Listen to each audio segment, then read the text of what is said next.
Social institution में topic है education. ये है क्लास 11 के सोशोलॉजी का चैप्टर 3 सोशल इंस्टीट्यूशंस। एजुकेशन है क्या? एजुकेशन एक लाइफ लॉन्ग प्रोसेस है। इसमें बहुत दोनों तरीके हैं, फॉर्मल और इनफॉर्मल। मतलब घर पे भी एजुकेशन होती है और बाहर स्कूल और कॉलेज में भी एजुकेशन होती है। School is a step toward higher education and finally employment. School मतलब घर पे एजुकेशन हो रही है, वो सिंपल नॉर्मल एजुकेशन हो रही है कि आपको सोसाइटी में कैसे रहना है। बट जो स्कूल में आप जा रहे हो उसका मतलब एक एम्प्लॉयमेंट के लिए एक स्टेप है स्कूल की जो हायर एजुकेशन है, कि आप उसी तरह से उसी जैसे डॉक्टर की पढ़ाई करें तो डॉक्टर बनोगे, इस तरह से। इन सिंपल सोसाइटीज़, जो सिंपल सोसाइटीज़ थी पहले, आज भी जो सिंपल सोसाइटीज़ हैं जहाँ पर अभी इतनी चीज़ें नहीं पहुँची हैं, वहाँ पर children learn custom and the broader way of life by participating in activities with their adults.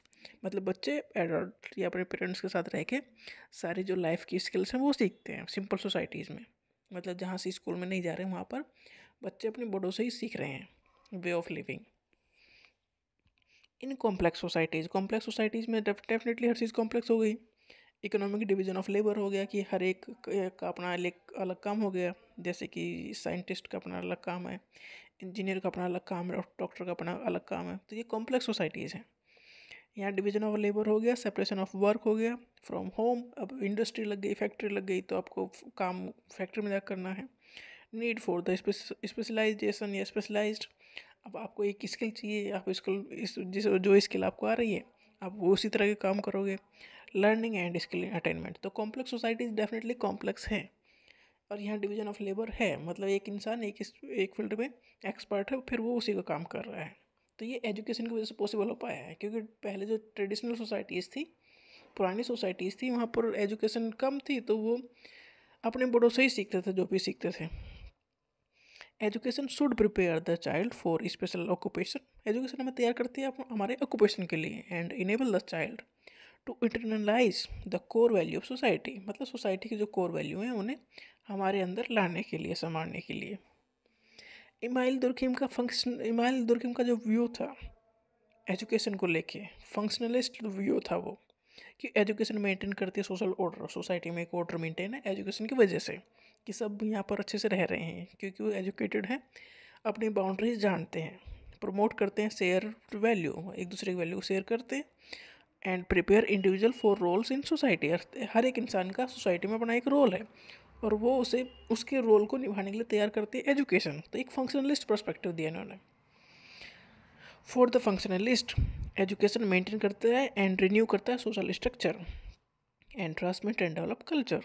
Help करता है किसमें? कल्चर को ट्रांसमिट करने में, डेवलप करने में, सोशल स्ट्रक्चर को एक तो मेंटेन रखना है और कुछ नया ऐड करना है। तो एजुकेशन मतलब कुछ चेंज लेके आता है, बेटर वे में डेफिनेटली लेके आता है। The educational system is an important mechanism for the selection and allocation of individuals in their future roles in the society. Educational system में तैयार करता है कि हमारे फ्यूचर रोल्स जो हैं उसके लिए। कार्ल मार्क्स का जो कन्फ्लिक्ट पर्सपेक्टिव था वो कह रहा है कि एजुकेशन इनइक्वालिटी कहीं ना कहीं लेके आता है, क्योंकि जिसके पास रिसोर्सेज में वो अच्छे कॉलेज में पढ़ता है, अच्छे कॉलेज में जाता है, फिर डेफिनेटली उसे काम भी अच्छा मिलता है। तो एक ना कार्ल मार्क्स कह रहे हैं कि एजुकेशन कहीं ना कहीं इनइक्वालिटी लेके आया, कि पहले सब कुछ बराबर ही थे, उसके बाद एजुकेशन जिसे अवेलेबल हो गई वो हायरार्की में ऊपर चला गया, जिसे अवेलेबल नहीं हुई वो हायरार्की में नीचे रह गया। तो इनइक्वालिटी क्रिएट कर दे इसमें। Education as a social institution is both transformative and conservative. Education दोनों का ही काम कर रही है, सोसाइटी को ट्रांसफॉर्म भी कर रही है और कहीं ना कहीं कंजर्वेटिव का भी रोल निभा रही है। तो education as a social institution, इसका इफेक्ट सोसाइटी के ऊपर डेफिनेटली पड़ता ही है। और सोशल स्ट्रक्चर को मेंटेन करना है और कुछ नई चीज़ें ऐड करनी है, ये काम एजुकेशन की वजह से ही पॉसिबल है।